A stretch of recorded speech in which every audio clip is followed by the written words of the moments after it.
G'day Internet, Max right here, and lots going on in the world today. Some crazy, unprecedented things that are happening with regards to monetary policy all around the world. So I'll use this headline as a kind of a jumping off point. While seizing Afghan or Russian reserves may feel righteous and just, the immediate effect of such actions is to completely undermine the credibility of the dollar debt as an international savings device. It's basically the world's reserve currency. Um, let's talk about this a little bit. First of all, I want to kind of just impress upon everybody just how unprecedented some of these things are. So, in World War II, Switzerland remained neutral, right? Russia-Ukraine conflict, within 3 days, they're seizing Russian assets, right? The nation, Switzerland. So, there's just some, pardon me, yeah, I mean, very, very unprecedented things going on. And just so that's just a headline. It's like make sure you're paying attention. This is the most important thing. Okay, so something interesting, weird, different, unprecedented is happening in the world of money right now. Very, very important to pay attention to. Why is it very, very important? Is it arguably the most important thing? Okay, very important to understand. Money is one half of every single transaction in the world. It is everything. When you're buying, whether you're paying for someone's labor or goods or services, you are trading money for the goods or service. Money is half of the transaction. It is a big deal.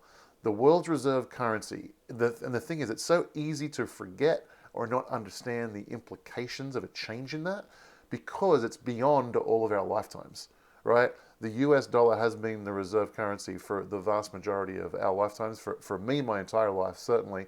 Maybe there's some very, very older people, maybe they can remember a time.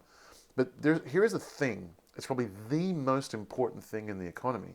And it's been relatively consistent for our entire lifetimes.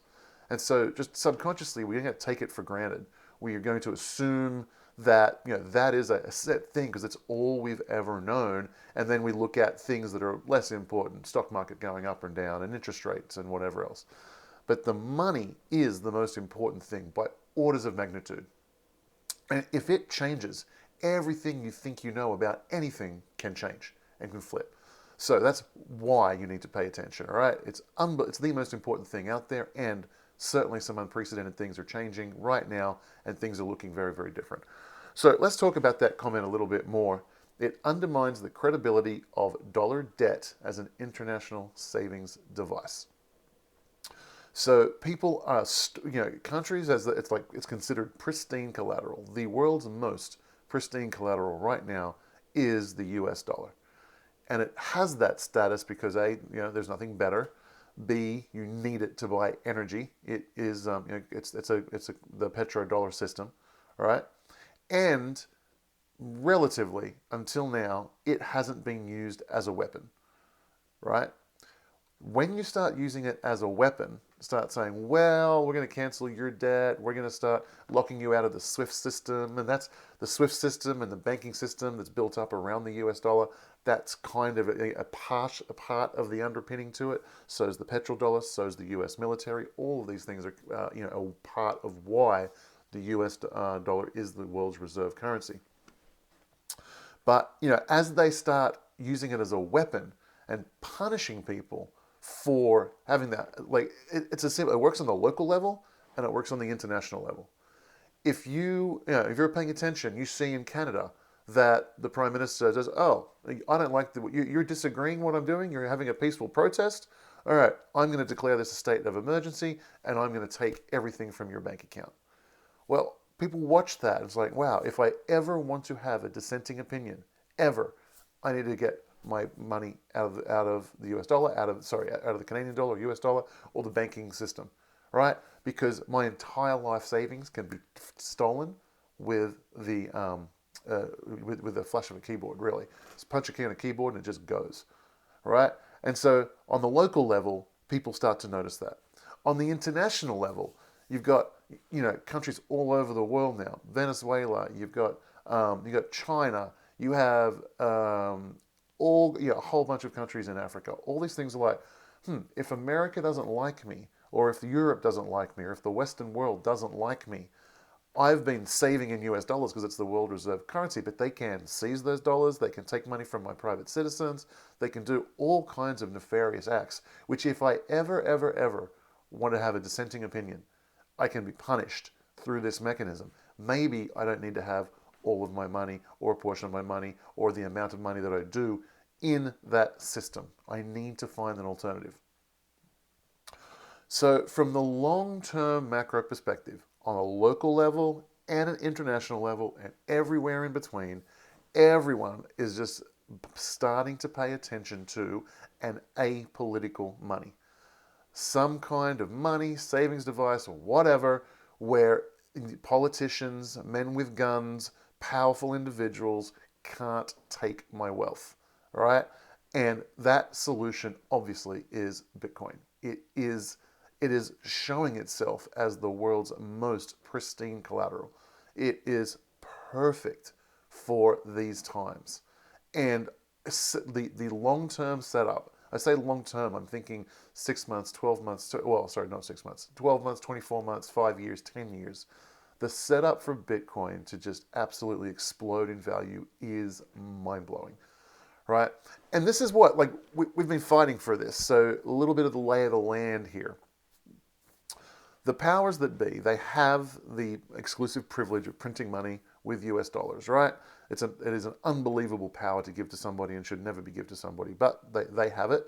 They want to protect it. They want to get as much value out of it as possible. So they know, so they've been taking as much value out of it as they can with the printing of dollars.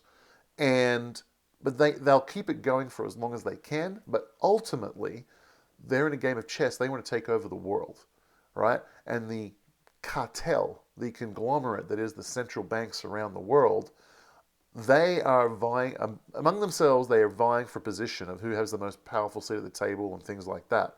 But ultimately, they all want to go towards a one world currency where a handful of people are in control of it, right? And there'll be seats at the table. There'll be, the China will get a seat at the table, US will get a seat at the table, UK, England, and Germany, they will get a seat at the table. And so they're vying for which seat, how important a seat, what percentage of the fruits of money printing a one world currency will they get. So among themselves, they fight in that way. But their plan and their march is toward a one world currency. Satoshi understood this. Satoshi put in our hands the ultimate weapon. Because once they do this, the level of slavery that you are in just massively skyrockets, because they can take everything from you at a whim. And even, they do it on little levels all the time, like IRS or other agencies, FTC.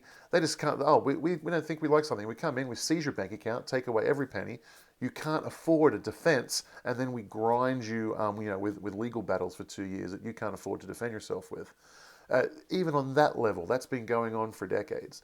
So all of these things start to build. Satoshi sees it in advance and has the intellect, the wisdom, the creativity to come up with blockchain solution and creates Bitcoin.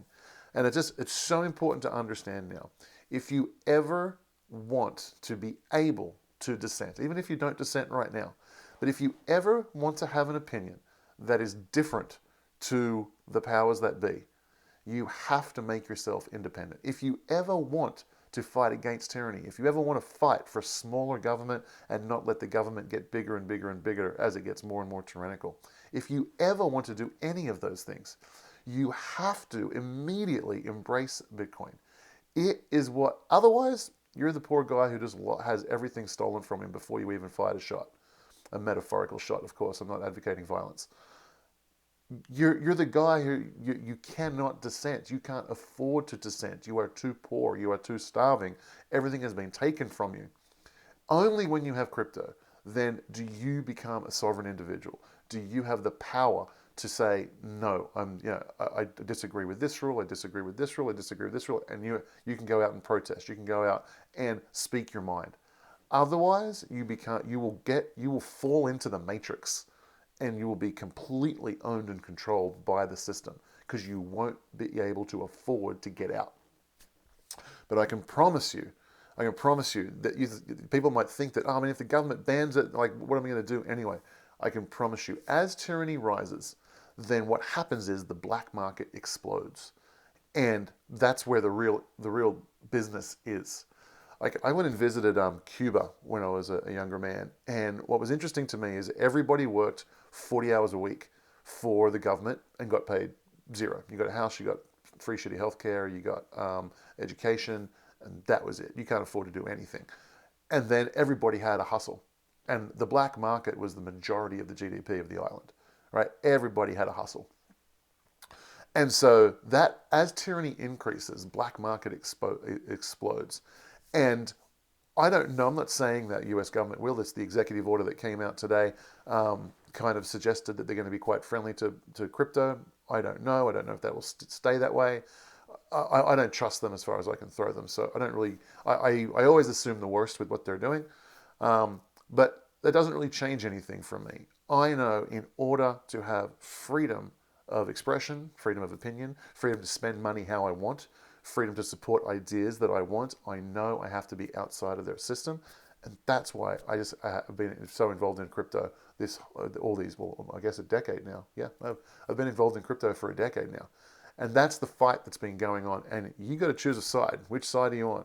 Are you getting involved in crypto, or are you keeping your wealth and assets in this place where it can be taken from you like that? Because control is what they want. It's a modern day slavery where they control all of your wealth and can take everything off of everyone. And if it scares you that governments might crack down on it one day, the catch is there's something that you need to understand. Well, that's like being the French not willing to fire on the Germans at the beginning of World War II in case they fire back. Like, I'm not saying it's going to be like necessarily a smooth ride. I'm not saying there's going to be tough times and they might try and crack down on crypto at some point in the future. That may happen. But the alternative is to not pick up the most powerful weapon you have to resist tyranny. So I don't know about you, but that just seems ridiculous. That's a losing mentality if ever I've seen it. It's like the cow not resisting the march to the slaughterhouse because he doesn't want to upset the powers that be. It's like the end of this walk is a slaughterhouse. You have to fight, right? I think I listened to Cows with Guns the other day. That's why the cow metaphor is in my head. Really funny song, by the way. You should check it out.